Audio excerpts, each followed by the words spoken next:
Dans les temps anciens, l'homme voyageait et parcourait de longues distances à cheval, à dos de chameau ou à dos d'âne, ce qui lui causait une grande fatigue. Et il lui fallait également beaucoup de temps pour atteindre l'endroit où il allait.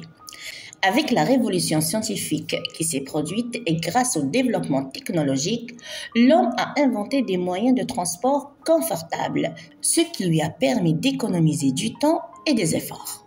Parmi ces moyens, l'avion. L'homme a commencé à parcourir de très longues distances en quelques heures. Ce moyen est l'un des moyens de transport modernes les plus rapides et les plus sûrs, étant donné les rares accidents qui surviennent avec. Il vole dans les airs et traverse facilement les mers, les océans et les montagnes. Les voyageurs à bord éprouvent également du plaisir à le monter et à contempler à travers ses fenêtres les magnifiques paysages et ressentent un confort psychologique. C'est vraiment un merveilleux moyen de transport. L'un des avantages de l'avion est de faciliter la communication et l'interaction car il permet aux gens de communiquer et d'interagir rapidement et facilement, que ce soit par le biais de voyages entre pays, du tourisme ou de festivals internationaux. Il facilite également le processus de sauvetage car on peut atteindre le plus rapidement possible les personnes ayant besoin d'assistance, que ce soit en cas de catastrophe naturelle, de guerre ou de conflit. Cependant, les avions présentent également des inconvénients.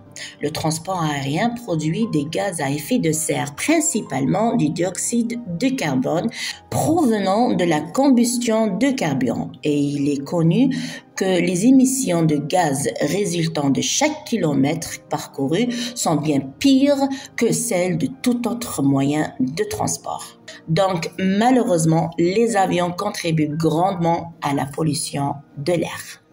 En conclusion, ce qui m'étonne le plus dans cet avion, avec toute sa minitude de fabrication, c'est qu'il est comme un oiseau qui s'envole dans le ciel et le relie au sol en toute confiance. Il pénètre dans l'atmosphère de toutes ses forces et se lie d'amitié avec les nuages. L'avion est le gardien des cieux et l'ambassadeur de la terre auprès des nuages.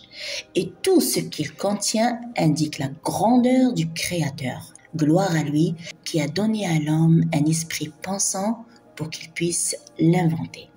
Et jusqu'à présent, l'homme essaie toujours d'inventer d'autres moyens de transport et peut-être parviendra-t-il à inventer un moyen de transport plus agréable, plus rapide et plus sûr à l'avenir, si Dieu le veut.